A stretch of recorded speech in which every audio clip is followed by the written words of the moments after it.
Marketing management unit 3 explanation designing marketing programme. First question concept and definition of product. అసలు product అంటే ఏంటి మనకు తెలుసు కదా, మనం డే టు డే లైఫ్లో ప్రోడక్ట్స్ యూజ్ చేస్తాం కదా. పర్సనల్ లైఫ్కి కానీ ప్రొఫెషనల్ లైఫ్కి కానీ ప్రోడక్ట్స్ అనేటివి part of our life. So meaning చూద్దాం. First, a product is anything tangible or intangible that satisfies a customers needs or wants. It includes item, packaging, brand, price, quality and the service or reputation.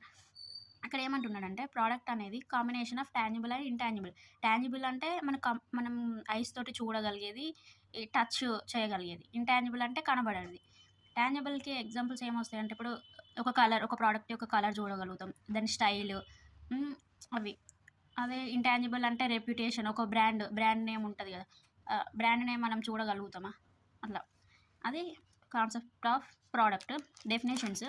ఈ definitions సైంటిస్టులు ఇచ్చిన ప్రకారం మీరు definition రాయండి. ఇక్కడ నేను 3 మెంబర్స్ని మెన్షన్ చేశాను. ఇందులో ఎవరిదైనా ఒక్కరిది ప్రిపేర్ అయినా చాలు. First Harry L Hanson. ఇతను ఏం చెప్తుండంటే, ఒక ప్రోడక్ట్ అనేదట material, construction, brand and intangibles కలిపితే ప్రోడక్ట్ అనేది అవుతుందంట. A product is equals to materials plus construction plus brand and intangibles. ఇదైనా రాయండి. మీరు సెంటెన్స్ ఫార్మేషన్ చేయాలి. ఏమని చేయాలంటే, according to Harry L Hanson a product is defined as the combination of materials, construction and brand intangibles like reputation, brand, etcetera.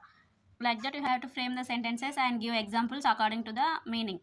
Next, Philip Kotler. ఇతను ఏం చెప్పాడంటే, ఒక ప్రోడక్ట్కి 3 లేయర్స్ ఉంటాయంట. ఏంటంటే టాంజిబుల్ కోర్. టాంజిబుల్ అంటే మెటీరియల్స్ని మనం చూడగలుగుతాం, టచ్ చేయగలుగుతాం. ఎక్స్టెండెడ్ ప్రోడక్ట్ అంటే సర్వీసెస్. జెనరిక్ ప్రోడక్ట్ అంటే బేసిక్ బెనిఫిట్స్. ఇవి 3 కలిపితే ప్రోడక్ట్ అని చెప్తున్నాడు ఫిలిప్ కోట్లర్ ఒపీనియన్ అది. విలియం జే స్టాంటన్ ఏం చెప్తున్నాడంటే, a product is a mix of tangible attributes.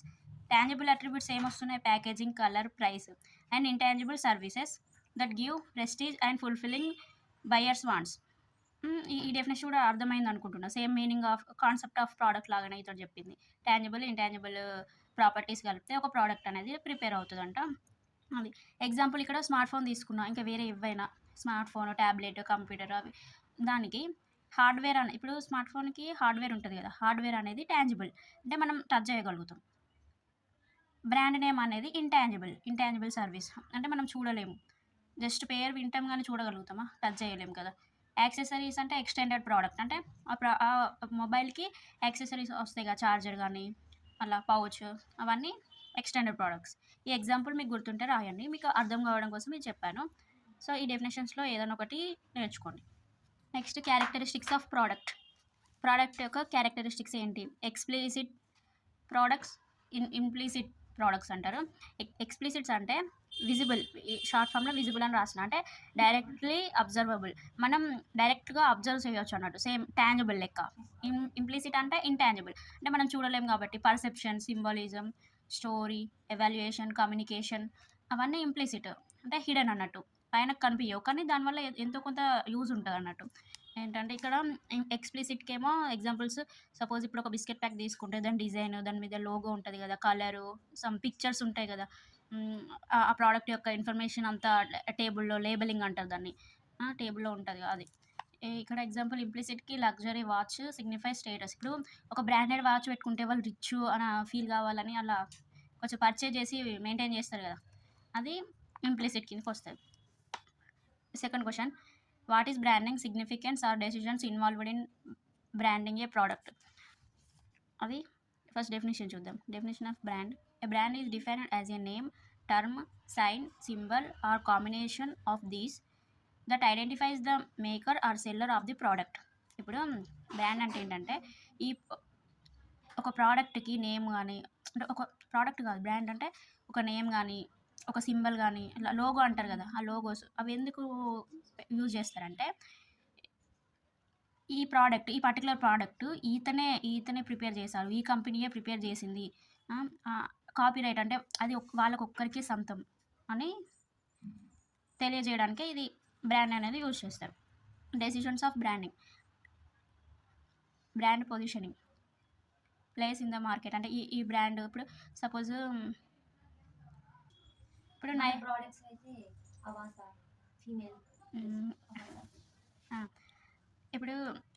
Ladies ladies Nike shoes ఉంటాయి కదా, నైక్ షూస్ ఈ బ్రాండ్ అనేది ఎక్కడెక్కడ అంటే ఎక్కువ సేల్ అవుతుంది, ఎక్కడ ప్రమోషన్ ఎక్కువ జరుగుతుంది అనేది చూస్ చేయడం అన్నట్టు. అండ్ బ్రాండ్ నేమ్ సెలెక్షన్ అనే మీనింగ్ఫుల్ నేమ్ ఇవ్వాలి, ఏదో పేరు ఇచ్చినామా అంటే ఇచ్చినాం అన్నట్టు కాదు, మంచిగా ఉండాలి. అది అనౌన్స్ చేస్తే పీపుల్స్కి కూడా అర్థమయ్యే విధంగా ఉండాలి, ఒక మీనింగ్ ఉండాలి, స్ట్రక్చర్ ఉండాలి అలా. Brand identity, logos, colour, brand promise అంటే కస్టమర్స్ పట్ల లాయాలిటీ మెయింటైన్ చేయడం, వాళ్ళకి మంచి నమ్మకం కలిగించడం, ఈ ప్రోడక్ట్ మంచిదే మీరు యూజ్ చేయొచ్చు అనేది. బ్రాండ్ ఎక్స్టెన్షన్ అంటే న్యూ ప్రోడక్ట్స్ ఇంట్రడ్యూస్ చేయడం అన్నట్టు. సో ఇవన్నీ డెసిషన్స్ ఆఫ్ బ్రాండింగ్ కిందకి వస్తాయి. ఇలా రాయండి ఫ్లో చార్ట్ వేసి. Next new product development ఎన్పిడి. It is a systematic process to create and launch new product that meet market needs. ఏంటంటే ఇది ఒక సిస్టమేటిక్ ప్రాసెస్ అని, అంటే ఒక కొన్ని రూల్స్ రెగ్యులేషన్స్ ఫాలో అవుతూ ఒక ప్రోడక్ట్ని, కొత్త ప్రోడక్ట్ని మార్కెట్లోకి ఇంట్రడ్యూస్ చేస్తారంట. అది ఆ మార్కెట్లో ట్రెండింగ్ అయి ఉంటే దాన్ని న్యూ ప్రోడక్ట్ డెవలప్మెంట్ అంటారు. అది ఎలా చేస్తారంటే ఫస్ట్ ఐడియా జనరేషన్, ఐడియా అనేది జనరేట్ చేస్తారు. అంటే ఐడియా ఇప్పుడు కంపెనీస్కి కానీ, ఇప్పుడు కొన్ని షాప్స్ తీసుకుందాం, రీటైలింగ్ షాప్స్, మనం పోయి కొనుక్కుంటాం కదా, కొనుక్కున్న తర్వాత ఈ ప్రోడక్ట్ బాగుంది, నెక్స్ట్ టైం ఇంకా ఇదే ప్రోడక్ట్లో కొన్ని చేంజెస్ చేసి ఇంకా మంచి మంచి ప్రోడక్ట్స్ మెయింటైన్ చేయండి, ఇది బాగా సేల్ అవుతుంది అని వాళ్ళు ఒక ఐడియా ఇచ్చారు అనుకోండి, అది వీళ్ళు కంపెనీ వాళ్ళు యూజ్ చేసుకుంటారు ఆ ఐడియాని. అది కస్టమర్స్ నుండి అయినా రావచ్చు, ఎంప్లాయీస్ నుండి అయినా రావచ్చు. రీసెర్చ్ చేసినా కూడా మనకు తెలుస్తుంది ఏ ప్రోడక్ట్ ఎంత అంటే ఏ ప్రోడక్ట్ మనం డెవలప్ చేయాలి ఇంకా కొత్తగా అనేది. ఐడియా స్క్రీనింగ్, ఎవాల్యుయేటింగ్ అన్నట్టు, అంటే ఆ ఐడియాని చెక్ చేయడం, అది కరెక్టేనా కాదా, ఇప్పుడున్న మార్కెటింగ్ ట్రెండ్స్కి సూటబులా కాదా, ఒకవేళ ఈ ప్రోడక్ట్ ప్రిపేర్ చేసిన తర్వాత అది మార్కెట్లో సేల్ అవుతుందా అవ్వదా అనేది ఫోర్కాస్ట్ చేయడం అన్నట్టు, చెక్ చేయడం.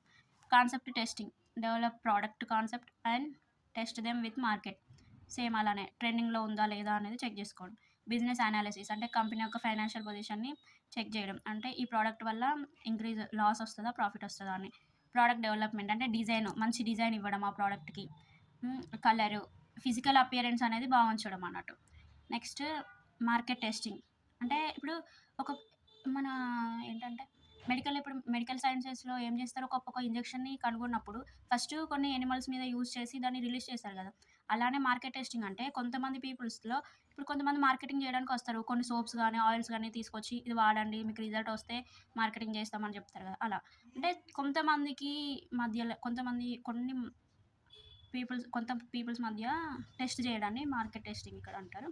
కమర్షియలైజేషన్, ఇక్కడ సక్సెస్ అయిందనుకో, తక్కువ మంది దగ్గర అది ఎక్కువ రీచ్ వచ్చింది అనుకోండి, దాన్ని పబ్లిసిటీ చేస్తారు అన్నట్టు. అంటే launching with marketing and distribution strategies, అది సెవెరల్ బ్రాంచెస్కి డిస్ట్రిబ్యూట్ చేయడం కానీ, లొకేషన్స్ స్టేట్స్కి కానీ కంట్రీస్కి కానీ ఎక్స్పోర్ట్ చేయడం, ఇంపోర్ట్ చేయడం అనేది చేస్తారు, దాన్ని కమర్షియలైజేషన్ అంటారు.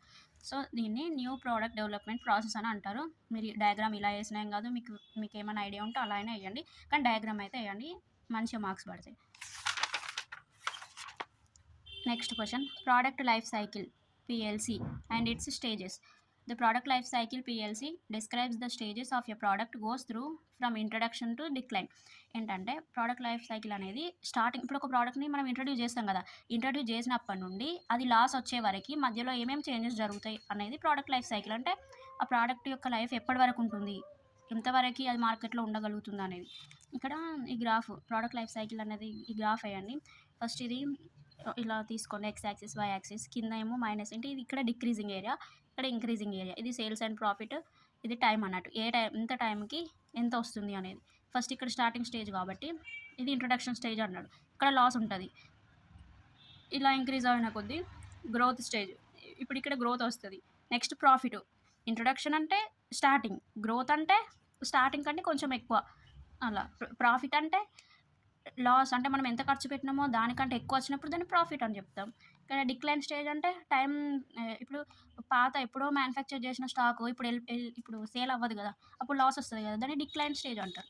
అలా ఇలా రాయండి, ఈ గ్రాఫ్ వేయండి అండ్ స్టెప్స్ ఇలా ఎక్స్ప్లెనేషన్ ఇవ్వండి. ఇంట్రొడక్షన్ స్టేజ్ అంటే లాంచింగ్, ప్రోడక్ట్ని ఇప్పుడే మార్కెట్లోకి ఇంట్రడ్యూస్ చేయడం. గ్రోత్ స్టేజ్ అంటే సేల్స్ ఇంక్రీజ్ అవ్వడం. మెచ్యూరిటీ స్టేజ్ అంటే ప్రాఫిట్ ఆర్ మెచ్యూరిటీ స్టేజ్ అంటారు, అంటే peak and stabilisation in sales, అంటే ఒక్కొక్కసారి ఎక్కువ అవ్వచ్చు సేల్స్, ఒక్కొక్కసారి తక్కువ అవ్వచ్చు అలా. డిక్లైన్ స్టేజ్ అంటే sales drop due to marketing changes, మార్కెట్లో కొత్త మార్పులు జరగడం వల్ల సేల్స్ అనేవి తగ్గుతున్నాయట. సో ఇవి ప్రోడక్ట్ లైఫ్ సైకిల్ అని చెప్పొచ్చు. What is sales promotion? Need of sales promotion, advantages and disadvantages. మీరైతే ఫస్ట్ ఈ 4 క్వెషన్స్ వరకి మెయిన్‌గా చూసుకోండి. సేల్స్ ప్రమోషన్ నుండి మీకు టైం ఉంటే చదువుకోండి. లేకపోతే లేదు. నేనైతే షార్ట్‌కట్‌గా చెప్పేస్తా. సేల్స్ ప్రమోషన్ అంటే ఇప్పుడు by one get one free అని పెడతారు కదా! అంటే ఒకటి కొంటే ఒకటి ఫ్రీ అని పెడితే మనం ఎక్కువ కొనడానికి ట్రై చేస్తాం. అలా వాళ్ళకి సేల్స్ అనేటివి ఇంక్రీజ్ అయితాయి. అలా ఎందుకు పెడతారంటే స్టాక్ ఎక్కువ మిగిలిపోయినప్పుడు అవి సేల్ చేయడానికి ఏదో ఒక స్ట్రాటజీ యూజ్ చేసి వాళ్ళ కంపెనీ లాస్‌లోకి వెళ్ళకుండా ప్రాఫిట్ తెచ్చుకోవడానికి ఇలాంటి ట్రిక్స్ ప్లే చేస్తారు. దాన్ని సేల్స్ ప్రమోషన్ అంటున్నారు. ఇక్కడ డెఫినేషన్ చూద్దాం. Sales promotion is a short term marketing tactic that uses incentives to Boost the purchase of a product or service. It supplements personal selling and advertising by adding special activities like discounts, displays, events to make the offer more attractive. Offers పెట్టడం, special discount పెట్టడం. ఇంకా కొందరు ఎలా అంటే by one get one కాకుండా ఈ offer ఒక 50% discount అని పెట్టి ఇది ఇప్పటి వరకే ఉంటది. లిమిటెడ్ టైమ్ అని పెడతారు కదా! అంటే ఎక్కువ ఇంకా మోర్ రెస్పాన్స్ రావాలి, మోర్ సేల్స్ ఇంక్రీజ్ అవ్వాలి అని. సో, అలా. అడ్వాంటేజెస్ ప్రైస్ డిస్క్రిమినేషన్ అంటే ప్రైస్‌లో ఎలా అంటే ఇంక్రిజ్‌మెంట్, డిక్రిమెంట్ అనేది ఉంటది. చేంజెస్ ఉంటాయి అన్నట్టు. ఎఫెక్ట్ ఆన్ ట్రేడ్ బిహేవియర్ ట్రేడింగ్‌లో ఎఫెక్ట్ చూపెడతది. ప్రొడ్యూసెస్ ఇమ్మీడియేట్ రిజల్ట్స్ తొందరగా ఫాస్ట్‌గా సేల్స్ అవుతున్నాయి కాబట్టి ఇమ్మీడియేట్ రిజల్ట్స్ అని అంటున్నారు. ప్రివెంట్ కాంపిటీటర్ ఎంట్రీ వేరే వాళ్ళు వచ్చి ఇక్కడ ఏంటంటే ఇప్పుడు ఒకళ్ళు డిస్కౌంట్ పెడితే ఇంకొకరు కూడా పెట్టరు. ఎందుకంటే వాళ్ళ వాళ్ళ స్ట్రాటజీస్ వేరు, వీళ్ళ స్ట్రాటజీస్ వేరు. ఇప్పుడు వాళ్ళు పెట్టిల్లు కదా అని మనం పెడితే డిస్కౌంట్ పెడితే మనకు లాస్ వస్తది కదా కొన్ని టైమ్స్‌లో. వాళ్ళకంటే స్టాక్ మిగిలిపోయింది కాబట్టి డిస్కౌంట్స్ పెట్టి ఎట్లనో అట్లా వాళ్ళు ప్రాఫిట్‌లోకి వెళ్ళాలని చూస్తారు. ఇక్కడ మనకుంది గుడ్ స్టాక్ మెయింటైన్ చేస్తున్నాం కాబట్టి అది డిస్కౌంట్స్ పెడితే మనకి ప్రాఫిట్ ఎక్కడి నుండి వస్తది రాదు కదా! సో, అప్పుడు కాంపిటీటర్ ఏమో ఎంట్రీ కాడు ఇక్కడ. Easy to design and implement. ఈజీగా ఉంటది ఇంప్లిమెంటేషన్‌లో. రిలేటివ్‌లీ ఇన్‌ఎక్స్‌పెన్సివ్ పెద్ద ఖర్చేముండదు. Helps to build a database అంటే నెట్వర్క్ బిల్డ్ చేసుకోవడం అలా. ఇప్పుడు ఒక్కసారి ఆఫర్స్ ఇచ్చిల్లనుకో మళ్ళీ నెక్స్ట్ టైమ్ గూడా అరే! అక్కడ ఆఫర్ ఉందట అప్పుడు పెట్టిల్లు, ఇప్పుడు గూడా పెట్టిల్లు చెక్ చేద్దాం ఒకసారి అని మళ్ళీ ఒకసారి పోయి చూస్తాం గదా! అలా. Disadvantages decrease in brand loyalty అలా పెట్టడం వల్ల చీప్‌గా వత్తున్నాయి ఇది మంచిగుండది ప్రోడక్ట్ వేస్ట్ అని అనుకుంటాం. బ్రాండ్ స్విచ్చింగ్ ఆ బ్రాండ్ నుండి వేరే బ్రాండ్‌కి షిఫ్ట్ అయితాం. ఎరోషన్ ఆఫ్ బ్రాండ్ ఇమేజ్ అసలు ఇమేజే పోతది. ఆ బ్రాండ్‌కున్న వాల్యూయే పోతది మొత్తం. షార్ట్ టర్మ్ ఫోకస్ కొన్ని రోజుల వరకే గదా! ఈ ఈ by one get one free అనే ఆఫర్స్ ఇవన్నీ. ఇన్వెంటరీ అని కాస్ట్ ఇష్యూస్. కాస్ట్‌లో చేంజెస్ ఉంటాయి. Online marketing and drawbacks of online marketing. Drawbacks అన్నా, ఛాలెంజెస్ అన్నా అవన్నీ ఒకటే అవుతాయి. సో, ఆన్‌లైన్ మార్కెటింగ్ అంటే మనకు తెలుసు గదా! Using the internet to promote and sell products or services. It is also called web marketing or internet marketing and is part of e-commerce. E-commerce వెబ్‌సైట్‌లో మనం షాపింగ్ చేస్తున్నాం గదా! లైక్ మింత్రా, ఏజియో, ఫ్లిప్‌కార్ట్, అమెజాన్ ఇవన్నీ online marketing కిందకొస్తాయి. ఫ్రీలాన్సింగ్ జేయడం అలా websites ద్వారా earning జేయడం. ఇప్పుడు ఇన్‌స్టాగ్రామ్‌లో గూడా ఇన్‌స్టాగ్రామ్ పేజెస్ ఉంటాయి గదా! బిజినెస్ పేజెస్ క్లాతింగ్ బ్రాండ్ గావచ్చు, జ్యువెలరీ అలా అంతా ఆన్‌లైన్ మార్కెటింగ్‌కొస్తది. ఇక్కడ మనం ఇంటర్నెట్‌ని యూజ్ చేసుకొని పీపుల్స్‌తో కమ్యూనికేట్ అవుతున్నాం అలా. దీనికి ఛానెల్స్ ఏంటంటే online services, commercial online services అంటే వెబ్‌సైట్‌లో మన మన ఐడీ క్రియేట్ చేసుకొని ఒక వెబ్‌సైట్ క్రియేట్ చేసి దాంట్లో ఇంటర్నెట్ యూజ్ చేసుకొని మన ప్రొడక్ట్స్ అనేటివి సేల్ చేయడం, బై చేయడం అలా జరుగుతది. దానిలో ఛాలెంజెస్ ఏమంటున్నాడంటే not suitable for all products. కొన్ని ప్రొడక్ట్స్‌కి ఈ ఆన్‌లైన్ మార్కెటింగ్ అనేది సూటబుల్ కాదట. కొన్నిటికి సూటబుల్ అయితది. కొన్నిటికి గాదు. ఏంటంటే ఇప్పుడు కొన్ని perishable goods, non perishable goods అంటారు గదా! అంటే ఇప్పుడు పాలు, పాల పదార్థాలు అవన్నీ మనం ఆన్‌లైన్‌లో బై చేయలేము గదా! అంటే ఇప్పుడు బ్లింకిట్ అలా అయితే చేయొచ్చు. అంటే షార్ట్ పీరియడ్ ఆఫ్ టైమ్. కానీ లాంగ్ పీరియడ్ ఆఫ్ టైమ్‌కి సూటబుల్ కావు. అలా. Cost are expensive. ఎక్స్‌పెన్సివ్ ఉంటది. ఒక వెబ్‌సైట్ క్రియేట్ చేసి దాన్ని మళ్ళీ అది వెబ్‌సైట్ క్రియేట్ చేయాలన్నా గూడా నెట్ కావాలి. ఇదంతా ఎక్స్‌పెన్సివ్ అంతా. Profitability is uncertain. అసలు ప్రాఫిట్ వస్తుందో రాదో మనం ఫోర్‌కాస్ట్ చేయలేము. ఎందుకంటే కొంతమంది ఉంటారు. ఎలా అంటే బ్లాక్ చేయడం గానీ వెబ్‌సైట్‌ని అలా ఇష్యూస్ తీసుకొస్తారు. Lack of personal interaction. పర్సనల్‌గా మనం మాట్లాడితేనే కన్విన్స్ గారు. ఇంకా ఆన్‌లైన్‌లో మెసేజెస్ అవేంటిది థంబ్‌నెయిల్స్ దానివల్ల ఏమి రాదు కదా! సో, సెక్యూరిటీ కన్సర్న్స్ సేఫ్టీ ఉండదు. వెబ్‌సైట్‌కి గానీ, మన ప్రొడక్ట్స్‌కి గానీ, మాల్ ప్రాక్టీసెస్ జరగడం అలా ఉంటాయి. Information overload. ఎక్కువ ఇన్ఫర్మేషన్ అవ్వడం వల్ల వెబ్‌సైట్ అనేది అప్పుడప్పుడు సర్వర్ డౌన్ అవుతది. ట్రస్ట్ ఇష్యూస్ అంత బిలీవ్‌గా ఉండదన్నట్టు. Brand awareness challenge.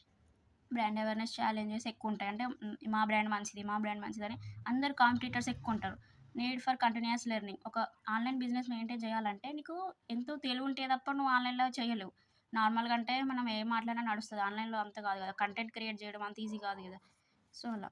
Changing customer expectations. అంటే ఇవాళ ఉన్న ఇంట్రెస్ట్ రేపు ఉండదు. రేపు ఉన్న ఇంట్రెస్ట్ ఎల్లుండి ఉండదు. సో, అలా వాళ్ళ ఇంట్రెస్ట్ మారిన కొద్దీ చేంజెస్ అనేవి జరుగుతాయి కాబట్టి చేంజెస్ జరిగిన కొద్దీ మన మన ప్రోడక్ట్ అనేది అంటే ఆన్‌లైన్‌లో అంత సూటబుల్ కాదు. ఒక్కొక్కసారి డ్యామేజ్డ్ ప్రొడక్ట్స్ వస్తాయి కాబట్టి కస్టమర్స్ బిలీవ్ చేయరు. సో, ఇవన్నీ డ్రాబ్యాక్స్, ఛాలెంజెస్ ఏవైనా ఇది ఆన్సర్ రాయొచ్చు. సో, మీరైతే ఈ ఫస్ట్ 4 క్వెషన్స్ అయితే చూసుకోండి ఇలా. జస్ట్ నేను ప్రతి ఒక్క క్వెషన్‌కి డెఫినేషన్ ఇస్తున్నా, డయాగ్రామ్స్ ఇస్తున్నా. సో, డెఫినేషన్ అనేది నేను ఈళ్ళు ఏం రాసినో అది రాయండి. డయాగ్రామ్స్‌లో ఈ డయాగ్రామ్ రాసి వదిలేసి వచ్చినా మీకు మార్క్స్ పడతాయి. మీకు టైం ఉంటే ఎక్స్‌ప్లనేషన్ ఇయ్యండి. So, this is about third unit. If you want notes, please comment me in the comment section. So I will upload in further videos. Please subscribe to my channel, hit the like button, share the video to your friends and family so that they will also learn something now. So thank you guys.